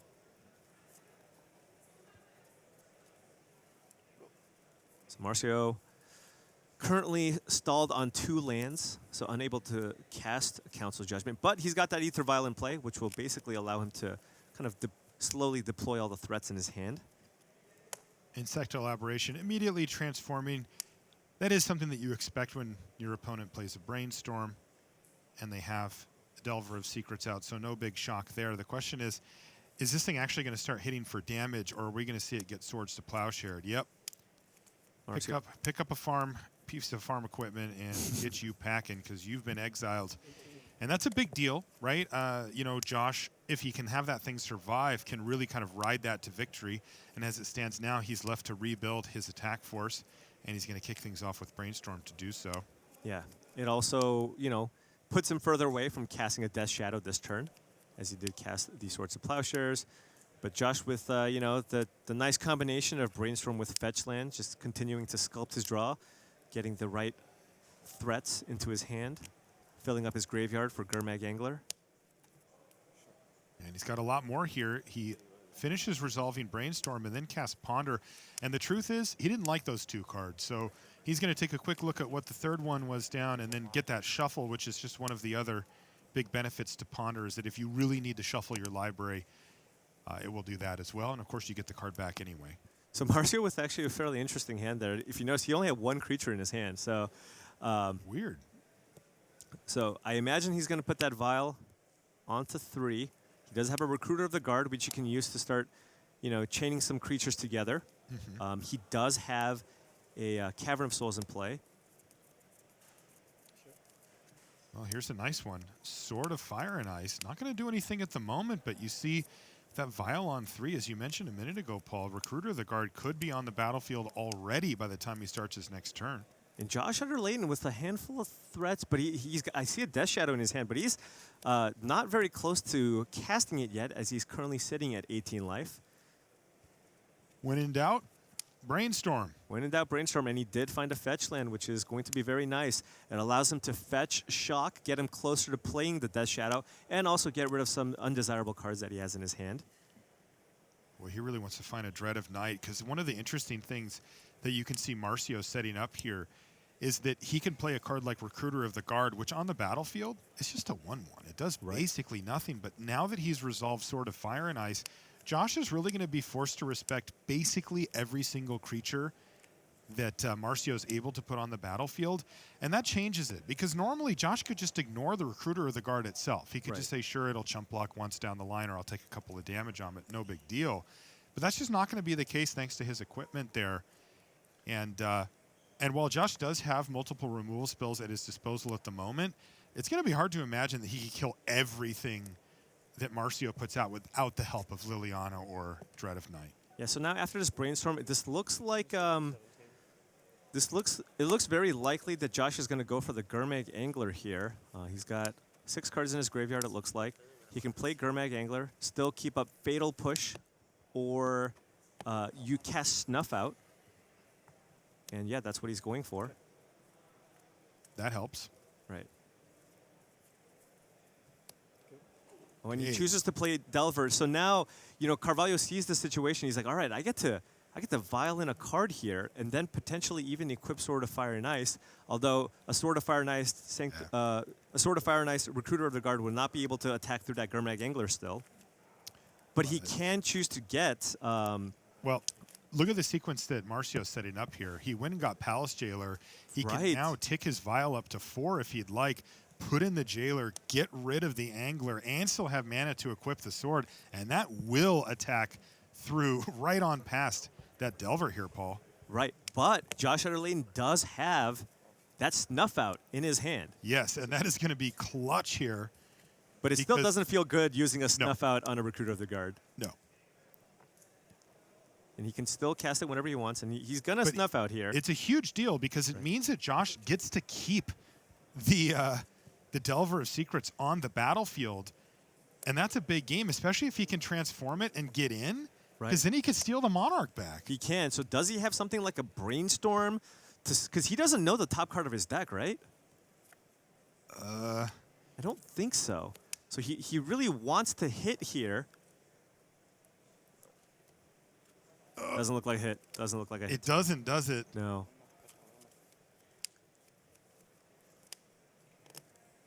So that was a big miss. That is. But well, I'm not going to call that a miss. That was Dread of Night. Swing and a miss. Yeah, I mean, it's still pretty good. He'd love to find a way to get that Palace Jailer out of the way, get that one little attack in, right, and steal the Monarch from Carvalho. That would also, of course, get him his big fish back, too. Josh Utter-Leyton does have a Fatal Push in his hand, though, so if you can find a fetch land or a wasteland or anything like that, he can cast a Fatal Push to get the Palace Jailer out of the way, which would then clear the way for Josh to reclaim the Monarch and get back his creature He found a and draw fetch card. land, Paul. Scalding Tarn. Whew! He's gotten him close here, but it does Very look like close. he's gotten there. Right, this is going to be a big, big turn for Josh Utter-Leyton. This could be a sweet game, too, where we, you know, if Carvalho can come up with a few more threats, we might see the Monarch go back and forth. Right. Traditionally, it tends to stay in one spot because you can ride that wave of card advantage to make sure that you keep Look at that little smile. I mean, Josh has got to be feeling really good about this. Look at that. Ben. That Ether Vial is tapped. So there is no way Marcio Carvalho can put in a threat at instant speed here. He has to have a Swords to Plowshares, and he doesn't. So he's going to get his Gurmag Angler back, and he's going to draw an extra card a turn, and he has a Dread of Night in his hand. This is a huge swing for Josh Utter-Leyton. All of a sudden, after that turn sequence, finding that fetch land, having everything he needed to steal the Monarch back from Carvalho, and now all of a sudden, he's a single game away from putting his Team Channel Fireball into the finals, and Marcio Carvalho is completely up against it. All right. Does he have another 4-mana card in his deck? It's another Palace Jailer. Oh, he's got 2 Palace Jailers. He's thinking about playing it with the Ether Vial. He has it in his hand. Yeah, the question is why to go for it main phase. I guess it would be to equip the Sword of Fire and Ice onto it so that a second Dread of Night or a Liliana the Last Hope won't just kill it right away. Oh, this is going to be really close. And you know, look at Marcio's face. You know how important this decision is, and he knows it. The next 2 turns are really going to dictate who wins this game. And if it's not Marcio, then we're done here.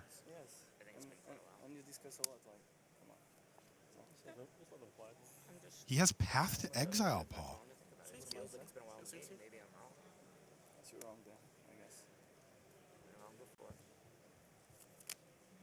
Little chatter between our players there. You don't normally hear that just because there's usually not 2 teammates sitting right next, but there you go. So Path to Exile takes care of the Gurmag That's Angler. one way to get back the Monarch, by the way. You don't need to attack. It just makes you the Monarch. Right. And he is going to equip for the reasons that you said. And this could be a huge swing right back for Marcio Carvalho because we're back to square one here with Marcio with the creature. And all of a sudden, Josh needs to find an answer for it. Yeah, and the Liliana the Last Hope isn't going to shut down this Palace Jailer. It is currently a 3/3 with the Dread of Night on the battlefield. Liliana the Last Hope will turn it into a 1-power creature, meaning that Marcio Carvalho will still be able to connect with that Palace Jailer and activate the Sword of Fire and Ice. You know, you don't see too many lists with multiple copies of Palace Jailer. Oftentimes, it's just one for you to search out, and this second one really just doing a ton of work.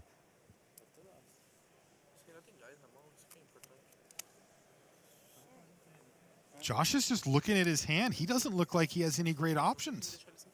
I mean, what a turnaround. What an insane turn for Marcio Carvalho, finding just what he needed. And he even had the Ether Vial already on 4 and ready to go. Marcio killed 2 creatures, Yep. reclaimed the Monarch, and also was able to equip his creature with Sword of Fire and Ice. And now he's going to get 3 cards this turn if he decides to attack Josh. Oh, and that Phyrexian Revoker, Yes. by the way, Big. not a white creature. No. He can cast the Phyrexian Revoker and name Liliana the Last Hope to prevent further activations. This one looks like it has fallen apart on Josh Utter-Leyton. Marcio Carvalho looked like he was up against the ropes there before Josh passed the turn. By the time it was Josh's turn again, all of a sudden it was Marcio Carvalho coming back punching, and now he's the one with a handful of spells and the lead on board in a very significant way. And in comes the Palace Jailer. It's only going to hit for 1, but 1 is enough to trigger that Sword of Fire and Ice. And what is he going to target? He can either target Liliana the Last Hope Do you get to see the or Josh Utter-Leyton. Josh was just double checking if Carvalho gets to see the card drawn from Fire and Ice before he targets, and the answer is Yeah, it happens at the exact same time. that's correct. But yeah, Marcio's got to be feeling. Oh boy, is that Oh. Gideon ally of Zendikar now for Carvalho? Jeez. But wait. If Josh doesn't have a counterspell for this, we're done here. All right, he has a daze. But even so, Josh Utter-Leyton needs to find another Dread of Night here to prevent that Palace Jailer from able to connect actually with that Sword of Fire and Ice. But keep in mind, Marcio Carvalho is currently the Monarch. He is drawing an extra card every single turn. And he needs them, by the way, because Dread of Night does blank a lot of the action that he has. Perhaps an opening here, though, for Utter-Leyton with Carvalho deciding to run out the one card he could really counter at that point with the daze, a 4-drop. And is that a Containment Priest? Yeah, it is.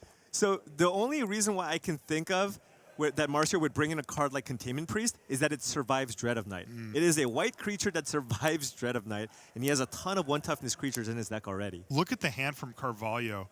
My goodness sakes, the combination of draw steps plus Sword of Fire and Ice plus Monarch has left him way ahead on cards, and now he can play Phyrexian Revoker, which once again can shut off Liliana the Last Hope. And this one has completely collapsed on Josh Utter-Leyton. We are very likely heading into a 5th and deciding game to decide if it's going to be Team Hareruya Latin or Team Channel Fireball making it to the finals. What a game. So many swings here, back and forth. Yeah, we talked earlier about the Monarch going back and forth, and it has done that this game, and man, it's swingy. Palace Jailer has to be one of the swingiest cards in Magic. Absolutely. You lose a creature, I get a Howling Mine, but if you hit me, it all comes back to you? Right. It's incredible. And also, if you do cast a spell with Monarch on it, that is the other way to become the Monarch without combat damage. So that feels unfair. He just went over and grabbed that thing. Land go from Utter-Leyton, he's down to 10 life. Yeah, and this is very close to just being over here. That's a Stoneforge Mystic. Marcio Carvalho has a Batterskull in hand. He even has a Council's Judgment to deal with that Dread of Night if he wants. In the meantime, though, he may as well get in for some damage. He's going to play it safe and just use the Revoker to kill Liliana the Last Hope just in case. Right. Now he has the Stoneforge Mystic to get Batterskull into play. He's got some Wastelands as well if you want to kind of deny Josh Utter-Leyton's mana. Judge. Yes. Can you miss the damage part of the trigger? He drew from the trigger but didn't target anything. It's a 3. It's a 3. I said 3. 3 damage. They're Josh is asking if he can miss the damage part of the This trigger. creature dealt 3 damage to me. No, 1. No, it has 3 power. It's 5. Yeah, I said 3. Yeah, it's true. Yeah. It's 5, I said 3. Yeah. That's true. Yeah, I don't think so either. Yeah, so this is a 3-3 because this is one you were used to the Liliana debuff. No. So Yeah, no, I said drew, but, you clearly intended to Yes. resolve the trigger. So yeah, I'm the at thing 5. is you cannot. The trigger is a single one. Yeah. So I'm you at should 5. have declared the You're target. at 19. That's right. If you're fine like this, so Okay. Yeah. All right, so everything proceeding as normal. Just a clarification there from the judge about whether, if Carvalho doesn't say the damage part, is it separate from the card draw? It turns out it's not. The trigger happens both at the exact same time. And the reason why Marcio thought it was 3 damage, which included the sword trigger and the Palace Jailer trigger, because over the course of the past few turns, Liliana was shrinking the Palace Jailer down to a 1-powered creature. But of course, that Phyrexian Revoker is on the battlefield, which meant that the Liliana wasn't actually activated on this specific turn. So, excuse me, but on previous attack, this attack Liliana, correct? Yes, this attack Liliana, So this attack him. In total, you take 1 damage from this guy. No, 3. Because Three Liliana, damage. Liliana is, you can't use I didn't use Looks like one of our judges fell for that same thing that Marcio was thinking. It got everybody, Yeah. Except for Josh. of course. 519, right? 519 is the right. Because I don't know where he was. I cannot understand. Yeah. Looks like Saporito's on life total duty here for Marcio. I've actually seen this a lot from a lot of the teams. If one person is focusing on their match, the other person just tries to keep track of their life total. Paul Rietzel actually told me that he spent more time keeping track of John Finkel's storm count than the amount of time he spent playing his own game. All right, that is the game, though, going to Marcio Carvalho, the Monarch. And he evens things up at 2 games apiece. And how else would we want this round to end other than a Game 5 decider? In this case, between Josh Utter-Leyton, who's going to be on the play for Team Channel Fireball with Blue-Black Shadow here in Legacy, against Marcio Carvalho playing Death and Taxes for Team Hareruya Latin. Oh, God, Paul. Wow. Might have a heart attack on this That one. I game knew was this was going to intense. happen, though. That was a super intense game. There was a point where Josh Utter-Leyton looked so far ahead, and it fell apart in one turn He had sequence. Dread of Night, Liliana, and 2 creatures on the battlefield. That was the board state. Unbelievable. And with basically, Marcio was able to turn it around with just 2 cards. He really was. He got both creatures off the battlefield and then started drawing an extra card every single turn. Also, worth noting here, when Marcio won the game, he had 6 spells in his hand. Yeah, like, he had I a feel like full grip in Death and Taxes. I think, that second Palace Jailer was basically the only card that Marcio could have had to really get him back in that game. To swing a game that hard, right? I mean, Right. he might have been able to find a removal spell and slow Josh down a little, but come on, that was a full pendulum swing back in the other direction. Right.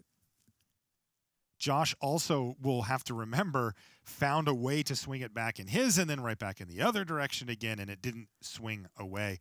Turns out having the Monarch is pretty good. That was, by the way, 3 cards per turn for Marcio. He had his draw step, he had the sword trigger, and he had the Monarch. Yeah. And boy, did he use those cards to good effect. And, I mentioned it during the course of the game, but he needed them.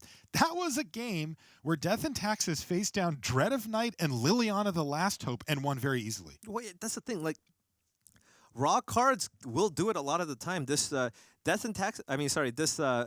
Shadow deck has a lot of ways to, like, cantrip, cycle, go through its deck, optimize your hand, but it doesn't have raw card advantage, right? Whereas Marcio was just drawing 3 cards a turn. At some point, you are going to get overwhelmed, and he was able to overpower a Dread of Night and a Liliana on the battlefield. Super impressive stuff for Marcio Carvalho, but he's not done yet. His workday is not quite finished. He's got to win this one to put his team into the finals. If he doesn't, this is where it's going to end for Team Hareruya Latin, and we're going to see this team from Channel Fireball advance. And this is this is the top 4 of the Pro Tour. Of course, it's just a huge match regardless. But just for all of Team Channel Fireball, they need Team Channel Fireball here to win the entire Pro Tour for them to actually get a slot into the team finals. So there's 2 slots. Right. And they could claim one of them, but they need to outright win the tournament here? Right. Hareruya Latin has locked up a slot. They have passed Team Ultimate Guard, and Channel Fireball can take the other slot, but they have to actually win the entire Pro Tour. So really, the pressure is firmly on the team from Channel Fireball here. They have a lot more to lose. I mean, beyond the norm of the money, beyond winning the biggest Pro Tour of all time. Ever. They also now have a separate additional tournament riding on on winning it. So there's even more on the line. It's over. Wow, what pressure on Josh Utter-Leyton, though. I have to say, if you are a fan of Team Channel Fireball or if you're one of the players on it, you got to feel pretty good about throwing Josh Utter-Leyton as your champion forward. Now, I wouldn't be super excited to have to play against Marcio. He has been crushing Magic, both live and online, especially in the last, call it 2.5 to 3 years. Right. Man, we've seen him make the finals of multiple premier level events, including the Pro Tour and the World Championship. He wasn't quite able to close out either of them, but when you see somebody getting deep runs in tournaments that often, you know they're on top of their game. And once again, we see him now in the semifinals of yet another big tournament. Yeah, I mean, he's just proven just consistent excellence. Every time, every single season, you have those players who seem to just top 8 an event once a year, top 8 a Pro Tour once a year. You see it often with players like Paulo, right? It's like, all right, which one's he going to top 8? And I feel like that's been the case for Marcio over the last few years. All right, but Josh Utter-Leyton on the play here. Nice start. Turn 1, Delver of Secrets. That is what he wants to see to kick things off. It's one of his better openers. One of the play patterns that you'll see out of this blue-black shadow deck is this. It's play a Delver, get it transformed, and then use your disruption and counter spells to protect it and ride it to victory. We haven't actually seen that play out because Carvalho has a lot of one-mana answers to a card like Delver, but it is a way that Josh can actually find a win if the draw doesn't line up for Carvalho. And boy, he has a pretty land-heavy hand here for... Jeez, he kept 2 4-drops and a Phyrexian Revoker. This is still Legacy, right? This is a really slow hand out of Marcio. Well, if he flips this Delver, he did. That's a Brainstorm off the top for Josh Utter-Leyton. And he, as the board sits, that thing is going to do a lot of damage. Wow, look at this. And then Josh also has a Hymn to Turok, which he's likely going to fire off here. He could, I guess, go for the Brainstorm too, but... This is crazy because he's holding his breath like, don't have a sword. Oh, he's taking it. That's kind of what's got to be going through his head. And the thing with playing a Hymn to Turok here means that if Carvalho did keep kind of a slower hand or kept a hand with multiple 2-drops, this Hymn to Turok does give Josh the chance of getting a 2-drop out of Marcio's hand. Boy, if he takes away a Revoker... Man, Carvalho must have a lot of faith in Palace Jailer as a way to come back from being behind, because 4 mana is really slow in Legacy. This is a big Hymn to Turok. Marcio's really hoping... It's just a couple of lands. Right. Well... That Revoker naming Liliana is going to be very, very important here. 6, 7, reroll. Anything else? Right, 3. Okay. And a D6 now with 6 cards left to choose from. And there's number 1. Let's see what he's hit. Turn him over. 2 lands. 2 lands. Exactly what Carvalho wanted to see. That means he can deploy his Phyrexian Revoker this turn at least. See what he draws. A removal spell? No. Ooh, but not bad. It's a Flicker Wisp. Right, and Marcio can use the Flicker Wisp to reset the flipped Delver of Secrets here and make it so that Josh needs to reveal another spell to actually turn it back into the Insectile Aberration. That was a big draw for Marcio, because now all of a sudden he goes 2, 3, 4, and the 3 is a very disruptive one to Josh's game plan, assuming that it resolves. Right. Now does Marcio have enough mana to play his Palace Jailers? He did get 2 of the lands, but a lot of good draws. That's a good question, actually. He's got a Caracas in his hand. Here's a Brainstorm. Josh really does need to find some way to counter, ideally counter the Flicker Wisp that's going to be incoming, because that not only resets the Delver, but also provides a blocker for it if it were to retransform. Yeah. Josh really doesn't have a ton of removal in his deck. He's got a couple of Fatal Pushes to go with the Snuff Outs, but of course Dread of Night is the most important card in this matchup after sideboard. I think he's actually lined up to go for a Gurmag Angler here, Paul. Okay. It's putting a lot of pressure on. But we did see that Carvalho does have a pair of Palace Jailers in hand. And as Josh Utter-Leyton doesn't really have a whole lot of removal spells in his deck, actually, removal doesn't even matter, against Palace Jailer. you need to be able to claim the monarchy. That's right. To actually be able to get your creature back. Yeah, so this is, wow, this is the way to go here for Josh Utter-Leyton, is to overwhelm the board with threats. And Aethersworn Canonist, again, just another 2 toughness white creature here. And Marcio is probably going to reset this Delver here and hope that Josh, I mean, this is a big flip here. He passes a turn back. Does Josh transform his Delvers? No, he does not. Draws his card for the turn, though. What was it? Land? Maybe another threat? It was Liliana the Last Hope. Boy, if he can attack and convince Carvalho to trade off that Revoker, that could be a big game for Josh. Yeah, I don't think Marcio wants to leave that. I don't think Marcio wants to give Josh the opportunity to play Liliana. I think he's probably not going to block with the Revoker. The Gurmag Angler here is a pretty clear attack, but he cannot attack.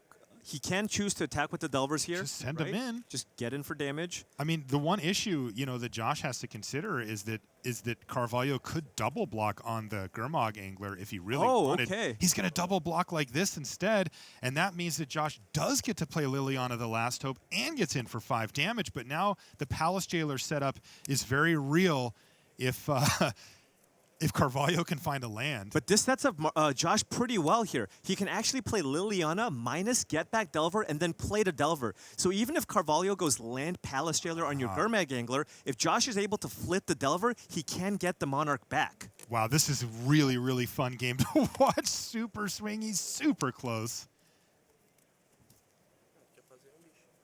And given, you know, just how dominant the Palace Jailer was in the previous game, I think he wants to play around that. So is he going to get back a Delver here? And let's also not forget that 3 lands right now for Carvalho is not enough, and he doesn't have a 4th one in his hand, from what I can tell. With 2 Palace Jailers and a Aethersworn Canonist, he's going to need a top deck anyway. He needs a land. He needs a land here.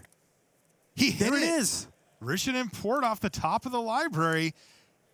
That is stage 1. Stage 1. For Marcio Carvalho to play his Palace Jailer. But boy, you see that look like, on his face, because if rough. that Delver transforms, Paul, you saw this last turn. He's also thinking about Daze, which is a card that Raptor can have here, right? He's like, can I just play it and just... Great but he point. might be so behind that he just has to run it out and hope it resolves. Yeah, it would be game, basically, if he didn't. But it has resolved. So Palace Jailer takes care of the Gurmag Angler, is going to net Carvalho another card, and he has to cross his fingers. Right. He's like, no flip, no flip. This reveal This is huge. Can he flip the Delver? Oh, I think it's a miss. He missed again. It might be another Gurmag Angler, though. Okay, but this is still not terrible for Josh. Josh can pick up the Liliana onto He the found Snuff Out. He found Snuff Out? Yes, there's Snuff Out with that Ponder. That means that he can take the Monarchy back. And then Carvalho gets to play another Palace Jailer next turn. I'll tell you what. If it's Gurmag Angler that he drew, and it is, I can confirm that now. Now he can Snuff Out plus Angler and leave himself with an additional threat. Wow. There's also the option here. Even if he did not find those threats, he could have ticked up the Liliana, target the Palace Jailer, turn it into a 0/1, and then attack with the Delver. Absolutely. I have And that was his worst case. Right, right. Which was still not a horrible spot to be Not in at all. necessarily. No. But this is, of course, much, much better for Josh Utter-Leyton. Snuff Out, go down to 6, pay for life. This will get him a card immediately and not give Carvalho the option of chump blocking. And he now gets his Gurmag Angler back as well. Josh Utter-Leyton is now the Monarch.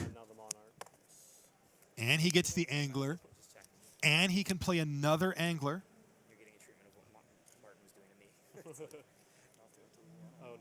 Who would have thunk top 4 of a Pro Tour? I didn't think I'd be saying the word some player is the Monarch multiple times. And it's really decided this entire match. Absolutely. Boy, talk about playing with fire, too. I mean, the Palace Jailer's great, but when your opponent gets the Monarch, it falls apart quickly as well. Just winning the match and be like, I'm the Monarch. Your turn. Yep. He's drawn his card off of the Monarch, passes the turn back to Carvalho. He finds not really what he needs here. Is a second Palace Jailer even enough? It doesn't look like it's isn't. Close to enough. There is just way too much on the battlefield now. So what Marcio needs to do is play Palace Jailer, leave up a white mana, get one of those Gurmag Anglers, and then hope to draw a Path to Exile or Swords to Plowshares to deal with the other Gurmag Angler that's on the battlefield. And that's just the beginning. He needs to continue to string together some threats because Josh Utter-Leyton just has a pretty overwhelming board presence right now. He's looking to his teammates for help. Belovo says, I don't know, man. He should play Cavern of Souls here and make sure that he leaves up white mana so that when he draws a card, because he takes the Monarch back, when he plays the Palace Jailer, giving him the opportunity to draw one of his swords or one of his Path to Exiles. And like you said, even then he's still facing down the Delver. Right.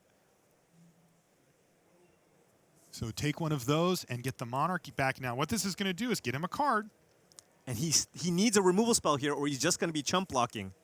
He didn't find it. He found a Phyrexian Revoker off the top of the library, passes back to Josh Utter-Leyton. Now, he knew what his top card was. That's why you saw him not even bother to look on the reveal for the Delver of Secrets. He had put it back. Oh, this is pretty great. I don't know if Josh is going to go for it, though. But he's got a Fatal Push in hand. He can choose to minus the Liliana, which would then put it into the graveyard. He can get his other Delver back, but that would then allow him to revolt and use the Fatal Push to get the Palace Jailer off the board.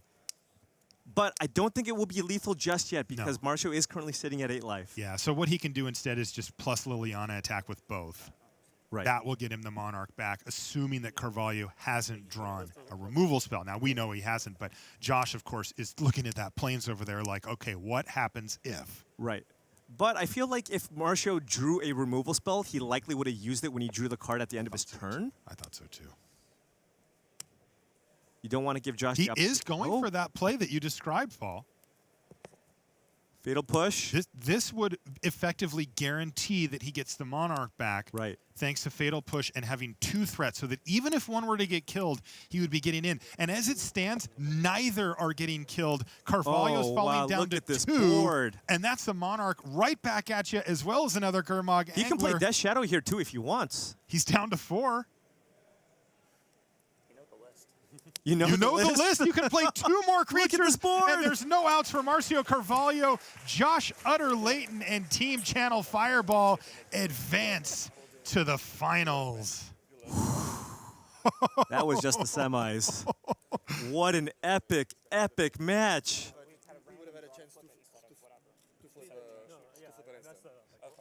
Not only the finals, but a free back rub from Ben Stark, it looks like. Well, yeah, I mean, that probably Ben gave him a back rub earlier, too. That probably loosened him up for this match. We both missed the part where you draw.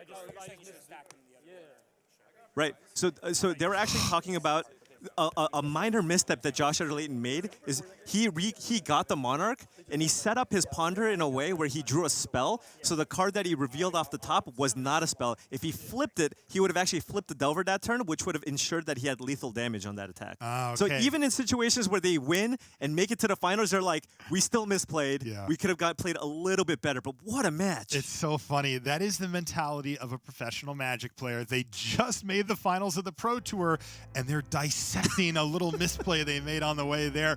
But they are in. Team Channel Fireball is through. We're going to be bringing you live coverage of the finals in just a little bit. But first, these messages. The game I fell in love with, I want people to experience in many different possible ways. And one of the things that I want to see is it express itself in a modern sensibility, in the way that people are playing now. And that part of that is going digital. Like, I love tabletop, and we'll continue to make a tabletop game, but we really want to bring out the best experience, the Magic experience, the electrifying thing that made me fall in love with the game. We want to have people play that in a digital form.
Hi, everybody. Wow, what a match. Welcome back to the news desk. Luis, Rich, Maria, and Simon here hanging out with you. And though we've got two experts on either end of the desk, we've also got one in the middle. Rich, I want your expert analysis on that last match, please. That last match? Yes. That one we just saw? Yes. I think it's very simple. If you have friends who live in a country without a monarch, show them that game. Show them how much fun they could be having. Every country needs a monarch. Look at that. That was just magnificent magic. Just incredible. Oh, I was on the edge of my seat the whole time, trust me. I am sure you were. Yes. Let's take a look at the bracket of where we're going to be coming up for our finals in just a little bit and where we've been earlier today. So we're looking at our finals there. Alan Wu, Ben Hull, and Greg Orange versus Josh Utter-Leyton, Ben Stark, and Martin Jůza. And Luis, you are out there sweating it with everybody watching this. How does it feel? Oh, it's insane. This is like one of the most intense days of Magic I've ever watched because for those who don't know, I'm the other half of the team series team that Josh Utter-Leyton, Ben Stark, and Martin Jůza are on, Team Channel Fireball. And given our finishes in this tournament, if they win the tournament, if they finished first, our team makes the team series finals. And that means a lot to me. So it's been really intense watching it out there with a ton of people who are rooting for them. Also a ton who are rooting against. Team Ultimate Guard is really sweating because if we don't make it, they do. Yeah, so and also other things going on, like Matt Nass, who again, a huge friend of yours, he is now locked into, stop it, I saw that. He is locked into the World Championship because if Romão had won his semi but then lost the final, Nass would have been eliminated. So Matt Nass, huge hug with Mike Sigrist, he is through. So down on the floor, winners of that semi-final, let's hear from them. Thanks, Rich. I'm here with Josh Utter-Leyton. Josh, when we talked before the match, games 1 and 2 were a little more stressful for you, and the dreaded night games were supposed to be the easy ones, right? Yeah, definitely. I felt like if I could make it out of the first 2 games with 1 win, I thought I was going to be in a great position, and it did end up happening that way. Right. Game 3 was something to behold. It was so many swings. Can you just tell me what that game came down to? Yeah, so he managed to stick a batter skull, and I was at low life, as the Death Shadow deck tends to be, and didn't have an immediate answer to it, and needed the top of my deck to bail me out. Eventually managed to get out from under the batter skull plus Monarch, and once I became the Monarch, it was smooth sailing from there. Did you have any idea that the monarchy would be so important to this legacy format? I guess at the start of like playtesting for this PT, I wouldn't have said that, but I through playtesting, I certainly gained a ton of respect for the Death and Taxes deck, and Palace Jailer in particular is just such a messed up card that, yeah, I knew that was going to be a big player.